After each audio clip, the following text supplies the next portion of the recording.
एव्हरेस्टचं स्वप्न पाहता पाहता मी जेवढ्या लोकांना कमिटमेंट केलं होतं, जेवढे फंड्स अरेंज केले होते, जेवढा वेळ, जेवढं एक्सरसाइज, जेवढं कमिटमेंट मी स्वतः केलं होतं, ते सांगत होतं की नाही, एवढ्यात मला परत जायचं नाही.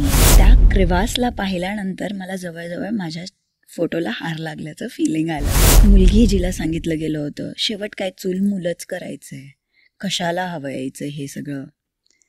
एक मुलगी काही करू शकत नाही. ती मुलगी जगाच्या सर्वोच्च शिखरावर तिरंगा भगवा आणि नऊवारी घेऊन गेली.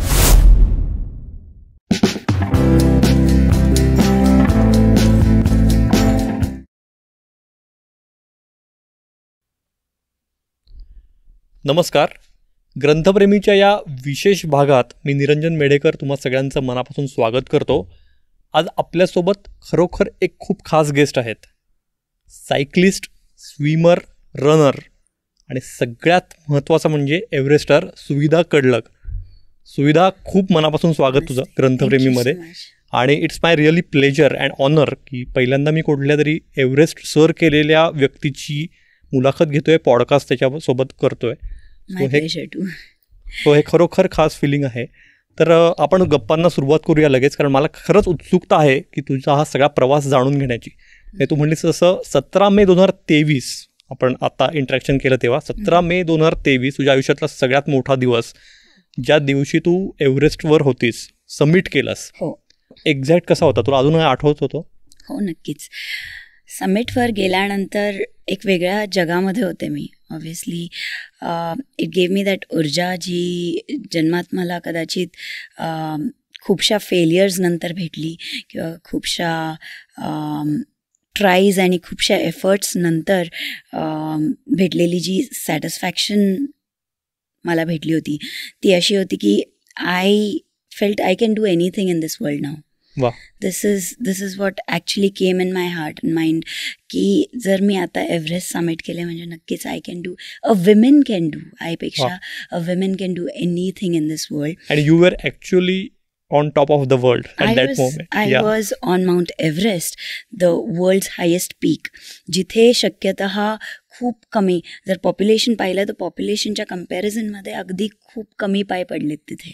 त्या ठिकाणी पोहोचल्यानंतर मला रिअलाईज झालं की a mother, a women can do anything and everything in this world. It's just that the efforts that she has to give. वा, म्हणजे मला असं वाटतं की ते सिल्वर लायनिंग तुझ्या यशाला जे आहे, तर ते यामुळेही आहे की तुझ्यावर खूप जबाबदारी आहेत, कौटुंबिक जबाबदाऱ्या होत्या, तर त्या सगळ्या कुठेही कॉम्प्रोमाइज न करता त्या सांभाळत तू हे केलेली आहेस. तर म्हणजे जेव्हा मुद्दा हाच येतो की तू अल्ट्रा रनर आहेस, तू सायक्लिस्ट आहेस, तू स्विमर आहेस, तू ट्रायथलॉन केलेला आहेस याच्या आधी, पण एव्हरेस्ट केलं पाहिजे, हा थॉट, हा विचार कसा नेमका मनात आला? सो नॉर्मली मला लहानपणापासून देशासाठी काहीतरी करण्याची इच्छा होती, आणि ती इच्छा जी मी घेऊन फिरत होती, तिला स्पोर्ट्सची परवानगी नव्हती, कारण मुलगी असल्यामुळे खूपशा परमिशन्स नव्हत्या दिल्या. I was not granted to be in a athlete zone or be an athlete those days. So post marriage मला एक अथलेट बनण्याची परवानगी भेटली, परंतु आता नुसतं अथलेट होऊन माझं सॅटिस्फॅक्शन नव्हतं येत मला, कारण ऑब्व्हियसली नेशनसाठी, देशासाठी काहीतरी वेगळं करायचं होतं. आणि मग आता आर्मीमध्ये 24च्या नंतर तर काही स्कोप नव्हता मला एंट्रीचा. आता काय करणार होते मी, तर मी पाहत होते की either I be a gold medallist and get my flag over here, badges नाही तर ॲटलिस्ट फ्लॅग्सही, हे स्वप्न पाहू लागले होते मी. आणि मग हळूहळू त्या स्वप्नांना मी अजून मार्गी लावायच्या पाठी होते. त्यात 2020मध्ये माझा cousin Sambhaji Rale he passed away on Assam border. आणि त्या न्यूजनंतर मला रिअलाईज झालं की आर्मीचं आणि माउंटेनचं खूप छान कनेक्शन आहे, आणि तोपर्यंत मी सह्याद्री भटकंती करतच होती. मग why not do something like this, जे खरंचच आयुष्याला एक वेगळा याच्यावर घेऊन येईल, प्लॅटफॉर्मवर घेऊन येईल. म्हणून मग मी विचार केला, चलो 6000-7000 मीटर्स पहिले ट्राय करूयात आणि 8000ला आपण पुश देऊयात. आणि मग त्याच पद्धतीने मी एव्हरेस्टपर्यंत पोहोचले. म्हणजे तू आत्ता सांगताना खूप थोडक्यात सांगतेस, पण हा जो प्रवास आहे तुझा हा खरोखर खूप खडतर असणार आहे. म्हणजे आता Obviously. बोलताना तू लग्नाचा उल्लेख केलास की लग्नानंतर तू तुझ्या मनासारख्या ॲक्टिव्हिटीज छंद जोपासायला सुरुवात केलीस आणि माउंटेनिअरिंग हा त्यातला एक महत्त्वाचा टप्पा होता. अगदी पण फक्त लग्नानंतरच नाही तर प्रेग्नन्सी नंतरही तू थांबली नाहीस. बिलकुल म्हणजे दोन्ही मुलांना वाढवत. तर बऱ्याच बायकांना हा प्रश्न असतो की बाबा एकदा प्रेग्नन्सी झाली की मग मुलांमध्येच आपण अडकून जातो आणि स्वतःला वेळ काढायचा म्हणलं तरी काढता येत नाही. हो. तर तुला काय वाटतं, तू कसं बघतेस याकडे? मी ह्याच्याकडे अशा पद्धतीने पाहते, लाईक जर काही करायचंच असेल, जर मला भांडायचं असेल तर मी भांडायला मार्ग काढेल. तसंच मला जर वर्कआउट करायचं असेल तर मी त्याला वेळ काढेल. I start my day at morning 4 o'clock. बरं. 4 to 7 आयदर रन, वॉक किंवा ट्रेक असतो माझा. त्यानंतर घरी येऊन my kids are proof, you can any time ask them. I prepare their tiffin. घरचंच जेवण त्यांना डब्याला असतं. त्यांना अजिबात बाहेरचं आवडत नाही आणि चालतही नाही. डबा झाला की 9 वाजता मी फ्लोअर वर्कआउट स्टार्ट करायची. 9 ते 11 मी माझा फ्लोअर वर्कआउट आवरून, घर आवरून, पुन्हा लंच तयार करून मुलांना आणायला जायची. एव्हरेस्ट ज्या दिवशी मी फायनल एव्हरेस्टची परमिट फी घेतली त्या दिवशी मी बस सर्व्हिस लावली मुलांना.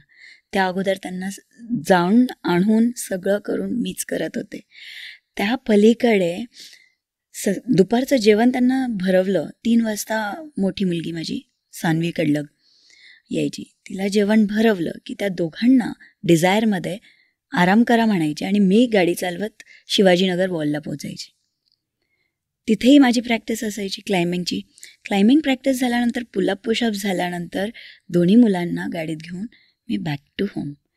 डिनर प्रिपेअर करायची आणि then that was the last thing that I use to do. म्हणजे मुलांचा अभ्यास, होमवर्क कंप्लीट करून घ्यायची and then I use to put them to bed. That's where my service ended for the day. And this continued overall until I reached Mount Everest. खरोखर निशब्द होण्यासारखे. म्हणजे ही जी energy आहे तर ही एकदा तुम्ही कुठलं ध्येय ठरवलं, एम ठरवलं तर ती आपसूक येते का तुम्हाला खूप एफर्ट्ससाठी घ्यायला लागतात? तू कसं प्रिपेअर केलंस, मेंटली प्रिपेअर कसं केलंस तू स्वतःला? It is totally on your commitment. If you are committed on की मला हे केलंच पाहिजे, you will never forgive yourself if you don't do that. That's how much you must be committed. You must be when it comes to not just commitments, if you have decided something, त्याच्या भोवती तुम्ही किती बीज टाकताय तेही matter करतं.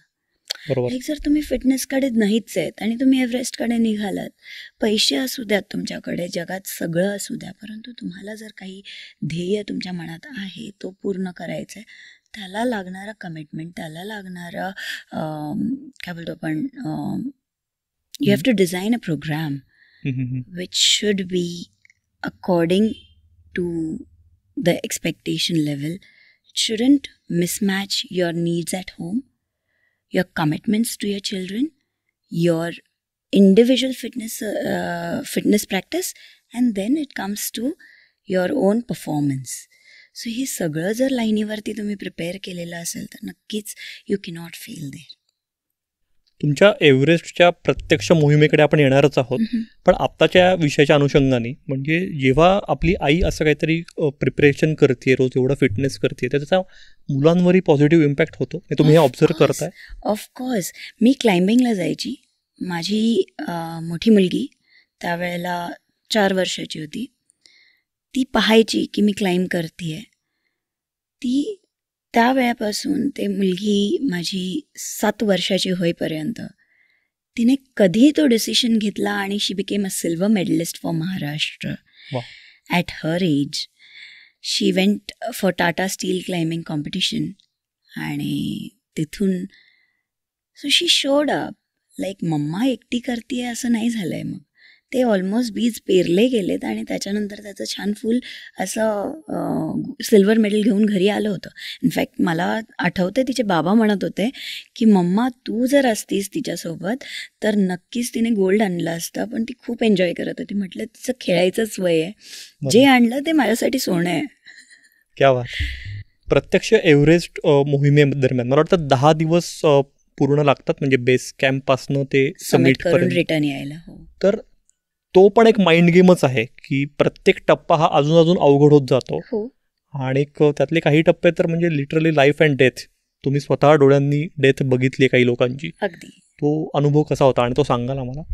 हो, नक्कीच. मी आता थोडक्यात म्हणजे कट शॉर्ट लिटल सांगते, जे तुम्हाला समजण्यात इझी पण होईल आणि थोडक्यात होईल. Like I started from base camp. Base कॅम्पपासनं कॅम्प 2ला आपण एक रोटेशन करतो. जसं तुम्हाला जर सांगितलं गेलं की कळसुबाई 3 वेळा चढायची आहे आणि त्यानंतर रिटर्न येऊन तुम्ही थांबणार आणि मग नंतर तुम्ही समिट पुश घेणार आहे, असं समजा. सो कॅम्प 1पर्यंत जायचं आहे. कॅम्प 1ला एक हॉल्ट घ्यायचा आहे, कारण त्या अल्टिट्यूडला तुम्ही स्वतःची बॉडी सेटल करत असता, अक्लमटाईज करत असता. त्यानंतर आपण कॅम्प 2ला जातो. कॅम्प 2वरून रिटर्न फिरल्यास त्या रोटेशनच्या एंडला मला शू बाईट डेव्हलप झाला. हो. आणि शू बाईट एक नसून 4 डेव्हलप झाले. बापरे. The shoes which I was wearing anyways were about 2 kgs. आणि त्या शूजमध्ये शू बाईट डेव्हलप झाल्यानंतर ते शूज कंटिन्युअसली त्यावर घासत होते, कारण there was no scope of settling. तुम्ही कुठेही तुमचे शूज काढू नाही शकत ऑब्वियसली. तर त्यावेळेला तुम्ही करणार काय, तर तुम्हाला जवळजवळ 12 तास ते शूज घेऊन बेस कॅम्पपर्यंत यायला लागतात. ते पूर्ण जर्नीमध्ये ते आणखी घासून तळहाता एवढे माझे शू वाईट झाले होते. बापरे. आणि तेवढ्यात थांबलं नाही, तर त्याची सालटलेला भाग अर्धा तळहात होता. And I still have marks. 4 बाजूला 4 शू वाईट झाले. ते होती माझी फर्स्ट इंजुरी. आणि त्या एव्हरेस्टचं स्वप्न पाहता मी जेवढ्या लोकांना कमिटमेंट केलं होतं, जेवढे फंड्स अरेंज केले होते, जेवढा वेळ, जेवढा एक्सरसाइज, जेवढं कमिटमेंट मी स्वतः केलं होतं, ते सांगत होतं की नाही, एवढ्यात मला परत जायचं नाही आहे. आणि त्या शू बाईट्स अशा होत्या की पुन्हा एकदा मला ती बुटं घालण्याची परवानगीसुद्धा भेटणार नव्हती, कारण ऑब्व्हियसली स्किन गेली होती. त्यात पाणी जर झालं तर इंजुरी वाढू शकत होती. 4थ्या दिवशी आम्हाला समिट पुश घ्यायचा असतो रोटेशनच्या नंतर. लकीली वेदरनी साथ दिली आणि त्याचं 9 दिवस झाले. वरती वेदर ओपनच नाही झाला आणि आम्हाला 9 दिवस भेटले. ते I am telling you, a humble feeling that came in me was की God is so by me. He has seen my hard work and nature is so by me. Like I call universe as my mother, my father, my God. So he has been so by me and I was thankful की हे झालं. ज्या दिवशी summit push घेतली, पहाटे 11 लोकांमध्ये फक्त 1 शेर्पा दिला होता. आणि आता ह्यावेळेस जे क्लाइम करतो ना, दर क्लाइमला तुम्हाला एक, ज्यावेळेस अगेन्स्ट ऋतुआकर्षणाच्या अगेन्स्ट जेव्हा आपण क्लाइम करत असतो, त्यावेळेस शेर्पाला एक जागी थांबून सर्वांना वरती येईपर्यंत थांबावं लागतं. तिथे I took an initiative and I told Sherpa, I take 3 people with me and will move ahead. कारण बाहेर अल्टिट्यूडला तुम्ही जर बसलात तरीसुद्धा तुम्ही एक्झॉस्ट होत चालता. बरोबर. आणि हायड्रेशन तुमच्याकडे 1 लिटरचं असतं. तेवढ्या पाण्यामध्ये तुम्हाला एंडपर्यंत, जे पण डेस्टिनेशन आहे, जे पण कॅम्प साईट आहे, तिथपर्यंत पोहोचेपर्यंत पुरणार नसतं. So you have to manage that. बरं, रोटेशनला तरी कॅम्प 1ला थांबतो आपण. ज्यावेळेस आपण समिट पुश घेत असतो, डिरेक्टली बेस कॅम्पवरून आपण कॅम्प 2ला जात असतो. That's a big thing. Camp 2ला गेल्यानंतर नुसतेच पोचलोच होतो आम्ही. पाहते तर बाजूच्या कॅम्प्समध्ये कोणी वॉमिट करतंय, कुणाची परिस्थिती एकदम हतगलजीपणा झाला त्यांचा, पाणी कमी पिले असावेत, एक्झॉस्ट झाले ते. अनेक लोक अशी पडलेली दिसली. त्या मानाने आपला कॅम्प खूप सेफ आणि फिट होतं. तर ते पाहून जरासा इट गेव मी एक दिलासा की वी आर स्टील गुड. त्या पुढे जाऊन there is one point which is an overhang area which you have to cross. तर त्या पॉईंटला ज्यावेळेस आय वॉज क्लाइम्बिंग कॅम्प 3ला जाण्याच्या रस्त्यामध्ये, so I just peeped down and I saw the crevasse म्हणजे एक भेग जी खूप डीप आहे. आणि बर्फात कसं होतं, बर्फ एक्सपेंड राहतो राईट. ते एक्सपेंड होताना क्रॅक्स होतात. सो ते क्रॅक खूप डीप होती. तर त्या क्रिवासला पाहिल्यानंतर मला जवळजवळ माझ्या फोटोला हार लागल्याचं फिलिंग आलं आणि मी परत पाय उचलला आणि पुढचा पाऊल टाकला. And I started going ahead. तिथून क्लाइम्ब स्टार्ट झाली आहे. तर कॅम्प 3कडे जायला it's a windy area. It's a difficult zone actually, जिथे खूपशे रॉकफॉल होतात. आणि I was aware of it. I was prepared for it mentally, की आय हॅड स्टडीड वेल. आणि काहीही करायचं असेल ना, so I will suggest everyone की they should study well before they do something, किंवा they should prepare well so that they are focus on the right point. आणि मग I started climbing and immediately I heard this sound, watch out from up. I just looked up and I saw the rock is almost to approach my head. बापरे. I pushed myself against the wall. I was on the wall, I was climbing. त्याच पायाने मी वॉलच्या against स्वतःला push केलं and the rock passed right from the middle of the knee and it went down. Luckily it didn't hit me. Even if it had hit my knee or my leg or my finger or my anything, it would had of course taken that portion with it. Shit. इतका मोठा होता तो rock. आणि it was in the speed more than 120, which is the highest speed I am sure to bear. ते झालं आणि तिथून पुढे चालते कुठे नाही तर I heard a loud noise near my left ear. आणि that was like sung and it was very hard and harsh. And I must tell you, you won't believe, तो पास झाल्यानंतर असं पाठी पाहिल्यावर कळालं तो ऑक्सिजन सिलेंडर होता जो कॅम्प 3वरून कुणाच्या तरी बॅगमध्ये सटकला होता. And I literally saw my death closely. But you know one thing, more you prepare, universe is with you and it will of course support you. Nothing hit me and that gave me a positive sign की सुविधा एवढं सगळं तुझ्या बाजूनं जाते बघ, फक्त बाजूनं जाते, तुला लागत नाही आहे. And I made it to walk ahead and I started going ahead and it was just going and I reached camp 3. Normally माझ्यात आणि माझ्या सर्व ग्रुपच्या मध्ये तासाचा 50 मिनटाचा अंतर असायचा आणि त्याच्या पाठी you should never leave your group and walk. But unfortunately मला women's problem like periods all the way 42 days होतं. सो माझ्यासाठी ही टार्गेट असायचं की मी कॅम्पला पोचावं आणि चेंज किंवा रिफ्रेश करावं. सो म्हणून मला ते करावं लागायचं. So that's the important suggestion to everyone. जर इन केस कुणीही कोणत्याही ट्रेकला असू द्या, तर बेसिक टू बेसिक ट्रेक असू द्या, ग्रुपला सोडून वेगळं विरळ वागण्याची काहीच गरज नाही आहे. बरोबर है ना. सो ते फॉलो करणं खूप गरजेचं आहे. माझी सिच्युएशन अशी होती की मला ग्रुपपासून दूर राहायला लागायचं आणि त्यामुळे मला खूपशा ग्रुप ॲक्टिव्हिटीज एन्जॉय करायला नाही भेटलेत. त्याही मिस करतात माणसं. सो येस, मग मी कॅम्प 3ला पोचले and then for an hour तिथे टेंट्स सगळे डिमिनिश्ड होते. बापरे. यांनी टेंट सेट केला होता आदल्या हो, हो. रात्री आमच्यासाठी, परंतु वेदर इतका खराब झाला, सगळे डिमिनिश्ड, एव्हरीथिंग बॅक टू मिट्टी. आता करणार का?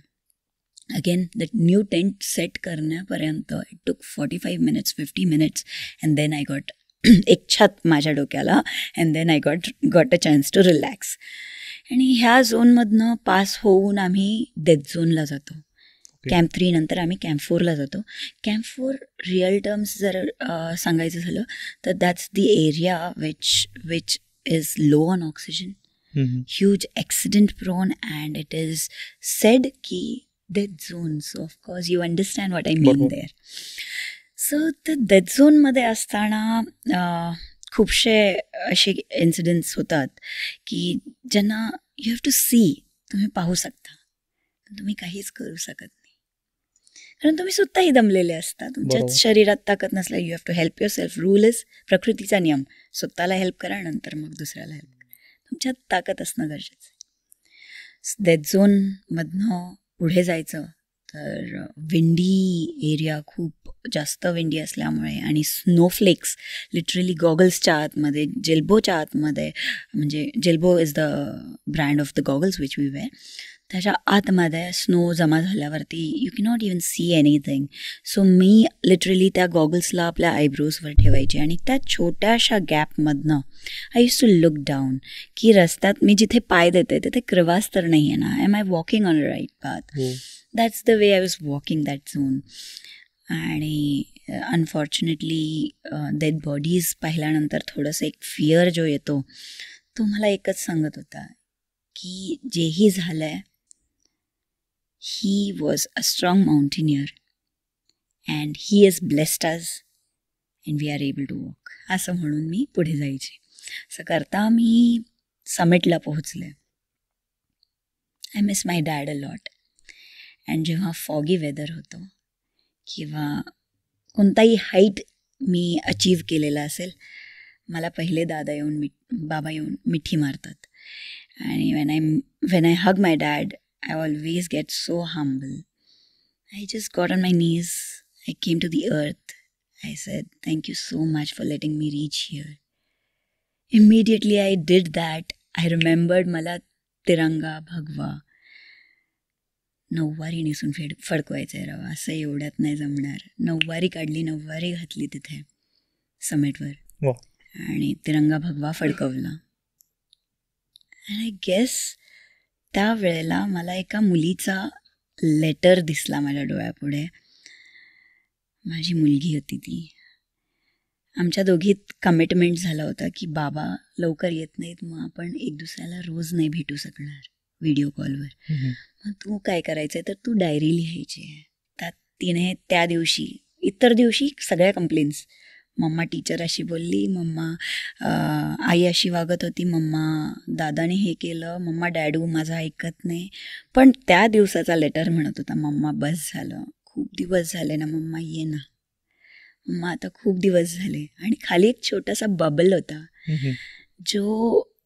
जो अश्रुधाराचा असावा असं माझं मत होतं. I don't no, I didn't ask her also, कारण हे आमच्या दोघींमध्ये चर्चा करायला राहिलंच नाही. त्यानंतर जे प्रेम उतू जायला लागलं ते वेगळ्याच झोनमध्ये गेलं आम्हाला. पण हो, ते आठवलं. रिटर्न येत होते आणि हिलरी स्टेपवरती माझा पाय घसरला. बापरे. दॅट्स द झोन जिथे शक्यता कोणीच वाचत नाही. आणि माझं अंतःकरण मला सांगत होतं, सान्वी वाट पाहतीये, जेवढ्यांनी तुझ्यामध्ये ती ताकद पाहिली आहे ती वाट पाहतीये की तू जावं आणि सर्वांना ही गुड न्यूज द्यावी की तू सबमिट केली आहे. ते उठलंच पाहिजे.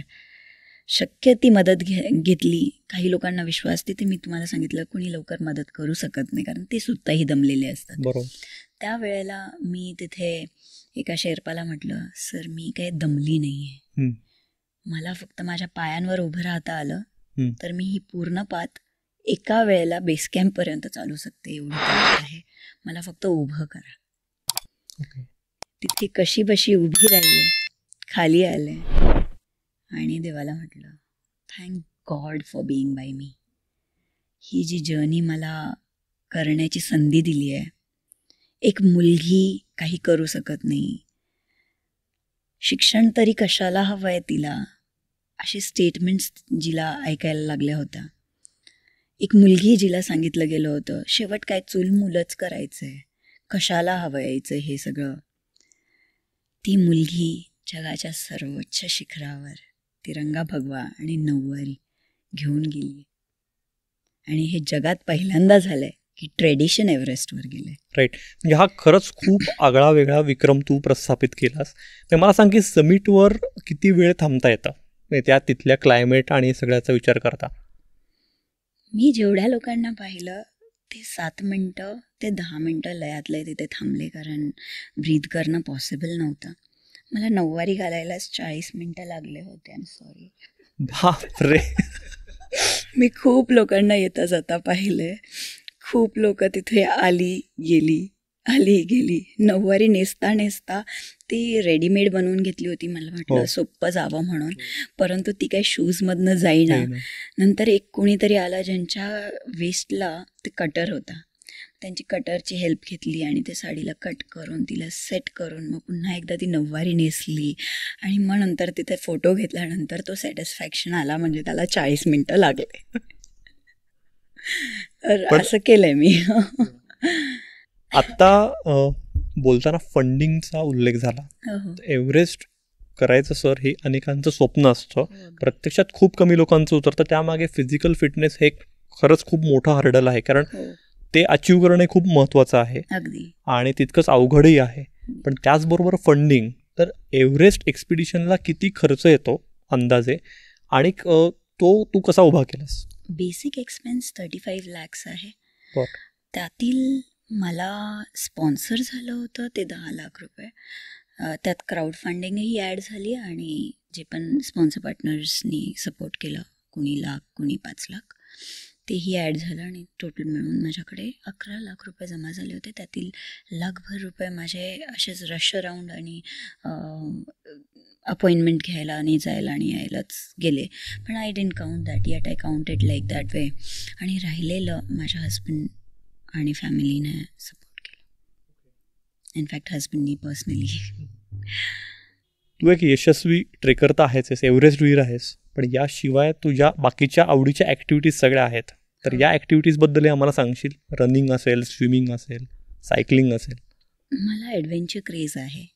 Like I have done rafting, I have done bungee jumping. I keep myself active आणि adventure and thrill actually attracts me more. लाईफमध्ये मला वाटतं की अशी कुठलीच गोष्ट नाही आहे जी आपण करू नाही शकत. So can I enjoy it to the utmost level किंवा the extreme level. Yes, I am an triathlete, I am runner, I am ultra runner. ह्या सगळ्यांच्या पलीकडे माझ्यासाठी ॲडव्हेंचरस हेच असतं की रोज संध्याकाळी बसावं आणि माझ्या मुलांनी वियर्ड असे काहीतरी हरकते करावेत आणि त्या थ्रिलमध्ये मी हँग असते. That's the real me in me. So I don't know if you want to hear about, but yes, I love that more. तुझ्या दृष्टीने तू या सगळ्या ॲक्टिव्हिटीज करतेस, अल्ट्रा रनर म्हणून पण तू 50 किलोमीटर 70 किलोमीटर धावलेली आहेस. तुझ्या दृष्टीने सगळ्यात अवघड ॲक्टिव्हिटी कुठली आहे की ज्यात पेशन्स कस लागतो? एक सांगू, दर गोष्टीला पेशन्स लागतं, दर गोष्टीला कस लागतं, दर गोष्टीला फोकस लागतो. कोणतीच अशी गोष्ट नाही आहे जी विदाऊट फोकस होऊ शकते. आज मी सुद्धा इथे जर पोचायचं आहे, ह्या लोकेशनला पोचण्यासाठी सुद्धा, if I don't focus on driving I will not reach here. तर सगळ्याच गोष्टी, दर गोष्टीला फोकस हवा आहे, दर गोष्टीला कस लागतो. बरोबर. तू ज्या या सगळ्या ॲक्टिव्हिटीज करतेस तर या मेनली कार्डिओ या प्रकारात येतात. म्हणजे रनिंग असेल, स्विमिंग, सायकलिंग, ट्रेकिंग. तर त्याला स्ट्रेंथ ट्रेनिंगची जोड ही खूप आवश्यक असते. अगदी. अदरवाईज ते तू जरी मनात असलं किंवा जिद्द असली तरी ते पूर्ण होऊ शकत नाही. माझा टार्गेटच असतो स्ट्रेंथ ट्रेनिंगमध्ये जोर, बैठका आणि सपाट्या. वा. जेही मला भेटतात, जेही मला विचारतात, ही बेस्ट स्ट्रेंथ ट्रेनिंग आहे, व्हाय नॉट डू इट. काही नाही लागत याला. जोर, बैठका, सपाट्यांना काय लागतंय? मॅक्झिमम एक मॅट, तीही नाही लागत. I can do it on ground. I don't know about others. जिमचा हल्ली खूपच क्रेज म्हणण्यापेक्षा जिम हे केलंच पाहिजे. जर तुम्हाला या अशा कुठल्या ॲक्टिव्हिटीज करायच्या असतील तर तुला कितपत यावर तुझं काय ओपिनियन आहे? माझं मत हे असेल, जर in case someone is saying की जिम करायची आहे, त्यांना कदाचित स्वतःला घरापासून पुश करण्यासाठी लागणारी ती एक कारण असू शकते. तो एक कारण असू शकतो की जिमकडे जावं आणि त्यामध्ये आपण व्यायाम करावं. कारण जे घरी नाही करू शकत आहे किंवा ज्यांना फोकस डिस्टर्बन्स येतोय घरामध्ये, त्यांना मग पर्याय नाही राहत. त्यामुळे यात एक असा डायलेमा काही लोकांना असतो की स्वतःच्या बॉडी वेटनी एक्सरसाइज करणं स्ट्रेंथ ट्रेनिंगचे का वेट लिफ्टिंगनी जास्ती तुम्हाला? वेट लिफ्टिंग ही तेव्हा करावी जेव्हा तुम्हाला वेट लिफ्टिंग कॉम्पिटिशनसाठी खरंच भाग घ्यायचा. एरवी तुम्हाला जर फक्त तुमचा फिटनेस हवा आहे, जोर, बैठका, सपाट्या, सूर्यनमस्कार, अनेक फ्लोअर वर्कआउट आहेत, त्यातील काहीही करून तुम्हाला नादवू शकता, रमवू शकता आणि नक्कीच शरीरालाही फिट ठेवू शकता. क्या बात. आणखी काही घरगुती नुसके आपण म्हणूया. म्हणजे तू एव्हरेस्ट वर जेव्हा होतीस किंवा त्या समिटमध्ये होतीस, त्या एक्सपिडिशनमध्ये होतीस, तेव्हाही तुझ्यासोबत चिक्की होती, शेंगदाण्याचे लाडू होते. तर याबद्दल काय सांगशील? म्हणजे या छोट्या छोट्या गोष्टी कशा महत्त्वाच्या ठरतात? बरं, मी टोटल डाएटबद्दल सांगते तुम्हाला. माझ्या लाईफमध्ये, माझ्या फिटनेस जर्नीमध्ये मी घेतलेला डाएट हा कॅज्युअली नॅचरल फूड होता. वा. आणि नॅचरल सोर्समधनं जेवढं स्ट्रेंथ भेटतं त्याची कम्पॅरिझन कोणताच प्रोडक्ट करत नाही, असं माझं मत आहे. कुठलाच प्रोटीन शेक किंवा नाही, अजिबात नाही, अजिबात नाही. म्हणजे मी जर स्वतःला फिट ठेवायचं आहे तर आय विल चूज मॉर्निंग उठल्या उठल्या गुड अमाऊंट ऑफ ड्रायफ्रूट्स जे रात्री भिजवलेत मी, ते खाल्ल्यानंतर मी वर्कआउटला जाणार, त्याचा ओमेगा युटिलाइज करून मी घरी येणार आणि हंग्री पोटावर मी छान असं जेवण घरचं भाकरी आणि भाजी खाणार. त्यानंतर माझं लंचसुद्धा छान असं डाळ भात भाजी पोळी लागते नाही लागते तुम्ही डिसाईड करा. मी मल्टीग्रेन्स एकत्र केले होते आणि त्याच्या भाकरी बनवायची. त्या प्रिफर करत होते कारण त्या जास्त स्ट्रेंथ द्यायच्या मला.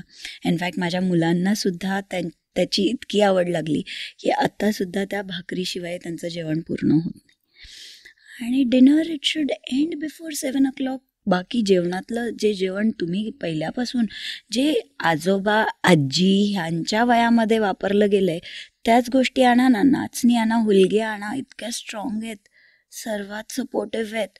व्हाय not get them in your diet. आणि तुम्ही सांगा, आजचा कोणताही मुलगा उचला, मुलगा उचला आणि तुमच्या आजी आजोबांच्या टाईमचा एखाद मुलगा उचला, आहे का त्यांच्याकडे ती स्ट्रेंथ? नाही आहे. मग कशाला हवं आहे ते आजचे product? Why not take those products? खरंय. काहीच आउटडेटेड नाही आहे. आता जा पुन्हा फ्रेश येतं आहे मार्केटमध्ये, काही एक्सपायर्ड नाही आहे. गो हेड विथ इट. फंडिंगविषयी तुम्ही सांगितलं की टोटल खर्च हा साधारण 35 लाख येतो एव्हरेस्टला आणि त्यातले 11 लाख तुम्ही जमवलं. पण 11 लाख ही पण खूप मोठी अमाऊंट आहे. तर ती जमा करणं हे पण एक खूप मोठं टास्क होतं आणि हे टास्क सांभाळताना तुम्हाला तुमची तयारी तेवढ्याच जोमाने सुरू ठेवायची होती. तर तो फाईन बॅलन्स कसा साधलात? डेली स्पॉन्सरशिपसाठी जी धावपळ व्हायची, it use to start when my kids are just out or just reach school. तेव्हा मी निघायची कारण 10 वाजता मला कोणत्या तरी ऑफिसला पोचायचं आहे, कुठेतरी स्पॉन्सरशिप मागायची आहे, रिक्वेस्ट करायचं आहे आणि रिटर्न यायचं आहे. ते यायच्या आत यायचं आणि त्या टायमातला जो वर्कआउट माझा डिस्टर्ब झाला आहे तो बारखा आल्यानंतर 1 वाजता यायचा, तो त्याला जेवण भरवल्यानंतर तेव्हा करायला भेटायचा. It was always that you can not compromise on your workout because that's the main point, main turn that you don't want to go through because that is going to take you wrong way. दुसरं म्हणजे काही वेळेला मला सिटीच्या बाहेर, काही वेळेला मला खूप दूर अंतर क्रॉस करून जावं लागलं, पण तरीही मी माझ्या वर्कआउटला डिस्टर्ब नाही होऊ दिलं. आणि काही वेळेला त्याच एक पर्टिक्युलर अपॉइंटमेंटला मी 4 वेळा जाऊनसुद्धा असे रिस्पॉन्स आले की मॅम पुढच्या वेळेस आल्यावरती मी सांगतो, सरांशी अजून भेटच नाही झाली. सो अशाही खूप वेळा झाल्यात की मी गेली आहे, आली आहे, फक्त जाऊन आली आहे आणि काहीच हाती लागलं नाही आहे. आणि हे कॉमन आहे बिकॉज कुणाच्या पॉकेटमधनं तुम्ही तुमच्या एक मोठ्या ड्रीमला पाहताय तर ऑब्व्हियस आहे की you can't expect too much from they. पण ओव्हरऑलच आपल्याकडे ॲथलीट्स किंवा माउंटेनिअरिंगकडे बघण्याचा ती लोकांना ती ग्रॅव्हिटीच नाही असं वाटतं तुम्हाला? अजिबात नाही आहे, अजिबात नाही आहे. आय एम टेलिंग यू, खूपशा ब्रँड्सला ज्यांना मी अप्रोच झाले होते त्यांच्या तर CSRलाच क्वालिफाय होत नाही माउंटेनिअरिंग. बापरे. मग आता काय करणार आम्ही? आणि पब्लिक फंड किती होऊन गोळा होणार? बरं, मी आजही म्हटले जर की बाबा माझं आता नेक्स्ट ड्रीम, माझं नेक्स्ट टार्गेट आहे की कांचनजुंगावर पुन्हा एकदा तोच पराक्रम करायचा आहे मला, 9वारी तिरंगा भगवा नेऊन. तर त्याच्यासाठी मला जर सपोर्ट लागतो आहे, सर्वांनी जर 1-1 रुपये टाकलं तरी पण तेवढा टार्गेटेड अमाऊंट होऊ शकतो. पण सर्वांनी इनिशिएटिव्ह घेणं गरजेचं आहे. कारण नाही आहे CSR फंड, टोटली नाही आहे. मी ज्या ब्रँड्सला अप्रोच झाली आहे त्या ब्रँड्सचा रिवर्ट हाच होता की we have gone for medical, we have given for medical. जिथे CSR क्वालिफाय होतो आहे तिथल्या लोकांनी मेडिकलसाठी केलेलं आहे. मग माउंटेनिअरिंगसाठी उरलंच कुठे? कुणालाच बोलणार तुम्ही, कायच रिक्वेस्ट करणार तुम्ही? So you are following in a trouble. You hardly have someone who is holding that supportive gravity for you that will reach you to the height. पण आता तू एव्हरेस्टवर असल्यामुळे, तो विक्रम तुझ्या नावावर असल्यामुळे आता कांचनजुंगा ही नेक्स्ट एक्सपिडिशन आहे. अजूनही फंड्स अवेलेबल नाही झालेत, अजूनही अरेंजमेंट्स काहीच नाही आहेत. अँड मेमध्ये आपल्याला कांचनजुंगा समिट करायची आहे, अजूनही काहीच नाही आले. So I have been reaching out brands, reaching many brands, पण तिथनं हेच रिस्पॉन्स येतो की sorry but our CSR policy doesn't have mountaineering in the list. ते आपण या निमित्ताने आपल्या सगळ्या ग्रंथप्रेमीच्या प्रेक्षकांना, श्रोत्यांनाही अपील करूया की आपण तुझे कॉन्टॅक्ट डिटेल्स आपण देऊया डिस्क्रिप्शनमध्ये. आणि अधिकाधिक लोकांनी या बाबतीत पुढाकार घेतला, आपणही म्हणजे आम्हीही ग्रंथप्रेमी म्हणून काय करू शकतो हा आम्ही निश्चित विचार करू आणि नक्की पॉझिटिव्हली आम्ही रिस्पॉन्ड करू. दॅट विल नक्कीच बी अ बिग सपोर्ट. आता कांचनजुंगा समिटला चालली आहे, बाकी मी ॲडव्हान्स बेस कॅम्प ट्रेकसुद्धा अरेंज करत असते. So I would love to train people also. My big or utmost dream that I'm looking at is that I want to have an institute where basic course, advanced course of mountaineering आणि instructors course हा महाराष्ट्रामध्ये available व्हावा, जो नाही आहे आपल्याकडे. I guess आता त्यासाठी उत्तराखंडमध्येच जायला लागतं म्हणजे हे कोर्स करायला. मी आता सुद्धा उत्तराखंडवरून MOI करून आली आहे, म्हणजे मेथड ऑफ इन्स्ट्रक्शन्स. आणि हीच फॉर्मॅलिटी खूपशा लोकांना रेंजच्या बाहेर असल्यामुळे बरोबर कंप्लीट करता येणार नाही आहे. सो ती आपल्याकडे असावी म्हणून मी खूप प्रयत्न करते आहे. सो त्यातही मला जर कोणी सपोर्ट करू इच्छित असेल तर it will be a big support. आणखी मी base camp, advance base camp जे ट्रेनिंग्स वगैरे हेल्ड करते आहे फॉर द किड्स टू, त्यांच्यासाठी तर त्याहीसाठी कोणी इंटरेस्टेड असेल they can always approach me. Insta, फेसबुकवरती सुद्धा आहे. तुम्ही कांचनगंगाबद्दल सांगितलं की तुमची नेक्स्ट एक्सपिडिशन तेवढीच आव्हानात्मक आहे आणि त्याची तयारी जोरात सुरू आहे. याशिवाय म्हणजे माउंटेनिअरिंग शिवाय तुम्ही अजून सध्या काय तुमच्या ॲक्टिव्हिटीज सुरू आहे याबद्दलही जाणून घ्यायला आवडेल. नक्कीच. मी सगळे Himalayan treks and in fact I promote Indian mountains म्हणून आता रिसेंटली मी जोगिन 3 जी 2011मध्ये लास्ट समिट झाली होती, त्यानंतर पुन्हा कुणाची समिट सक्सेसफुल नव्हती झाली, तीसुद्धा मी केली. That's how I promote Indian mountains. In fact मी एव्हरेस्टला जाण्या अगोदर कोणतेच दुसरे बेस कॅम्प्स न करता आपल्या इंडियन माउंटन्सच क्लाइम केलेत. कांग्याचे 2 विच इज अ 6250 मीटर पीक लेहमध्ये आहे. परत कारगिलमध्ये माउंट नून आहे 7135 meters. Indian mountains have endurance testing capacity. They are beautiful, and why not occupy our Indians only on the same duty instead of going to different countries असं मला वाटतं. आणि the जोगिन 3 जे 6116 मीटर्सचा पीक आहे तो सुद्धा इंडियन आहे, उत्तराखंडमध्येच आहे. तर तो समिट केला हल्ली मी. सो हे सगळे इंडियन माउंटन्स आहेत आणि that's the reason I also organise basic and advance Himalayan treks. आणि पीक पॅराडाईज म्हणून माझी एक वेबसाईट आहे ज्याच्यावरती I organise these treks. Okay, Peak Paradise. Okay. So त्यावर अनेक ट्रेक ऑर्गनाईज करते, अनेक लोकांना असलेल्या प्रश्नांना उत्तर देत असते. कारण काही लोक माउंटेनमध्ये जाण्या अगोदर भले कुठूनही जात असतील, but they always have a question and it's good to ask question. So I would love to answer them, and I always be there when it comes to answering these questions. Young जनरेशनला, विशेषतः मुलींना तू काय सल्ला देशील? म्हणजे तुझ्या सगळ्या आत्तापर्यंतच्या प्रवासाकडे बघता तू त्यांना काय सांगशील? अनेक वेळा असं होतं ना की मुलींना वाटतं की कदाचित आमची कॅपॅसिटी फेलियर आहे, परंतु आजच्या डेटमध्ये I must tell them all की they are the best capable ones. Boys are of course strong, but girls are not less. They can also do what a boy or a guy or a man can do. They're capable of doing it and they should. जेव्हाही जिथेही त्यांच्या मनामध्ये हे वाटतं की कदाचित मला त्रास होतो आहे, कदाचित माझे मेंटली त्रास होतो आहे किंवा मला मेन्सेस आलेत म्हणून त्रास होतो आहे, तर मी एव्हरेस्टवर मेन्सेस घेऊन गेली आहे आणि त्या त्रासामध्ये समिट करू शकली आहे. मला नाही वाटत तुम्ही काही कमी आहात, बिकॉज मला 2 मुलं असताना केलं आहे मी हे सगळं.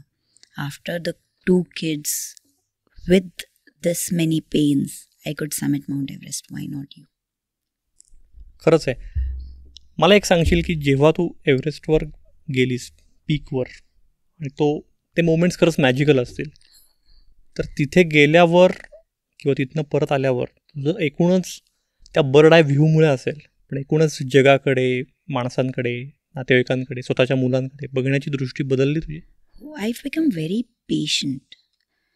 जेव्हा मी एव्हरेस्टला जाण्या अगोदर किंवा तेव्हाची मी आणि आताची मीमध्ये एक वेगळा फरक आला आहे. तो म्हणजे I have got patient I believe and trust की थिंग्स विल हॅपन.